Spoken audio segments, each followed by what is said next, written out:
সবাইকে। তো এসে গেছি আমার একটা নতুন মিনি ব্লগ নিয়ে। তো আজকে আমি তোমাদেরকে দেখাবো কি করে চা বানাতে হয়। তো প্রথমে আমরা নিয়ে নিয়েছি পরিমাণ মতো জল, তারপরে আমরা নিয়ে নেব পরিমাণ মতো আদরক মানে আদা। তো আজকে আমরা যে চাটা করব সেটা হচ্ছে লিকার চা, মানে দুধ চা করছি না। আমাদের পরীক্ষা আছে, তো পরীক্ষার জন্য যাতে আমাদের ব্রেনটাও ঠিক থাকে আর ঘুমও না আসে, সেই জন্য আমরা চাটা খাবো। তো আমরা চাটা করার জন্য যে ফার্স্ট স্টেপ সেটা হচ্ছে আদা আমরা কমপ্লিট করে নিয়েছি। খুব সুন্দর স্মেল আসছে, খুব সুন্দরভাবে। হ্যাঁ, আদাটা যদি এরকমভাবে দাও না তাহলে খুব সুন্দরভাবে মানে পেস্ট হয়ে যায়, আর জলের সাথে আদাটার মিশ্রণটা খুব ভালো হয়, সেই জন্য দেওয়া। তো বন্ধুরা, তোমরা দেখতে পাচ্ছ এদিকে চা হচ্ছে, এদিকে আমি আমার সবজিগুলো সাজিয়ে নিচ্ছি। আসলে আমরা হোস্টেলে থাকি, তো আমাদের এরকম অল্প অল্প সবজি নিয়ে আসতে হয় আর অল্প অল্প বাজারই করতে হয়। তো এটাতে আমরা বাজার করেছি আদা রসুন, এটাতে আছে টমেটো, এটাতে আছে ফুলকপি, এটাতে আমরা নিয়ে এসেছিলাম, এটাকে কী বলে, এটাকে কী বলে যেন ভুলে যাচ্ছি, তো ভুলে গেছি। মনে আছে আমার জিনিসটা, কিন্তু আমার ভুলে যাচ্ছে এখন, মনে নেই।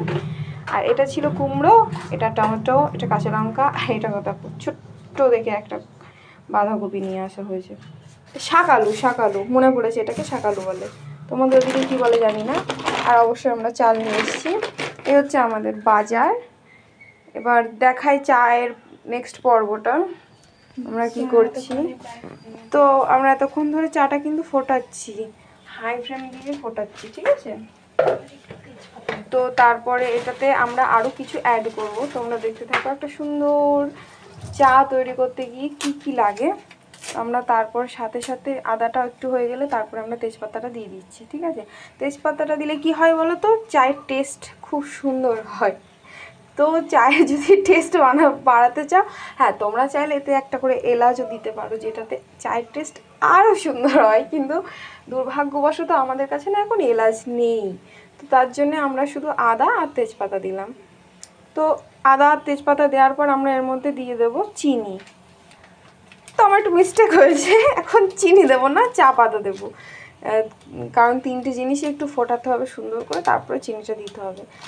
তো অনেকক্ষণ ধরেই ফুটছে,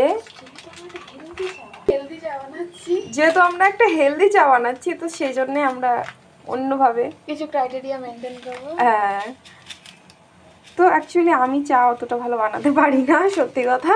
হ্যাঁ, আমি দেখাতে পারি, কারণ এটা বানাচ্ছে আমার একটা জুনিয়র, তো ও চা ভালো বানাতে পারে আর ও সব কিছু বেশ মেনটেন করে বানাতে পারে। তো আমিও শেখার চেষ্টা করছি, তোমরাও শিখে নাও। তো এটা হচ্ছে হেলদি চা, ঠিক আছে। নিজেদের হেলথটাকে ঠিক করতে, কন্ট্রোল করতে, বা মন মেজাজ ঘুম সব কিছু একটা কন্ট্রোলের মধ্যে রাখতে এই চাটা ইউজুয়ালি আমরা করে থাকি আর খেয়ে থাকি। তো আমরা চার ভিতরে অবশ্যই চা পাতা দিয়ে দিয়েছি। তোমরা দেখতে পারবে কালারটা কেমন এসছে। হ্যাঁ, কালারটা কিন্তু একটু অন্যরকম হয়ে এসছে। এর মধ্যে আমরা দিয়ে দেবো পরিমাণ মতো চিনি, ঠিক আছে। তোমরা কেউ চিনি বেশিও নিতে পারো, কেউ চিনি কমও নিতে পারো, যার যেরকম চিনির পরিমাণ মনে হবে যে লাগবে। তো আমরা হ্যাঁ, তোমরা ভাবছি এতক্ষণ ধরে কি চিনি দিচ্ছি, আসলে আমাদের চামচের সাইজটাও তোমরা দেখো গাইস, এখানে 4 থেকে 5টা দানার বেশি চিনি উঠছে না। তো অত মনে হলো যে অনেকক্ষণ ধরে আমরা চিনি দিয়েছি। তো এটা হচ্ছে আমাদের চায়ের প্রসেস। তোমরা দেখতে পাবে কালারটাও কত সুন্দর এসছে, ঠিক আছে। তো চা আমাদের কমপ্লিট হয়ে গেল, এবার আমরা চাটা নামিয়ে নেব। তো ইচ্ছি না যদি 1 ফোঁটা লেবুর রস দেওয়া যায়, তো সত্যি স্বাদটা একটু অন্যরকমই আসে। হ্যাঁ, লেবু নেই, সত্যি লেবুটা থাকলে না, সত্যি কথা বলতে টেস্টটা একটু অন্যরকমই আসে। তো আমরা চা নামিয়ে নিচ্ছি। বাহ, কি দারুণ একটা স্মেল আসছে। আসলে তেজপাতাটা না একটু কাঁচা ছিল, সেই জন্য স্মেলটা এত সুন্দর আসছে। সত্যি তোমরা বাড়িতে ট্রাই করে দেখতে পারো, চাটা কত সুন্দর হবে। আর যদি ভালো লেগে থাকে অবশ্যই জানিও। দেখা হচ্ছে পরের একটা ভিডিওতে। তোমরা কে কেমন ভাবে চা বানাও সেটা কমেন্টে জানাবে। হ্যাঁ, তোমরা কে কেমন ভাবে চা বানাও সেটা অবশ্যই কমেন্টে জানাবে। এই হচ্ছে আমাদের আজকের চা। তো আমরা চলে যাই চা খেতে খেতে পড়াশোনার দিকে, আর তোমরা তোমাদের মতো চা খেয়ে নিজের দিনটাকে সুন্দরভাবে রেডি করো। টাটা।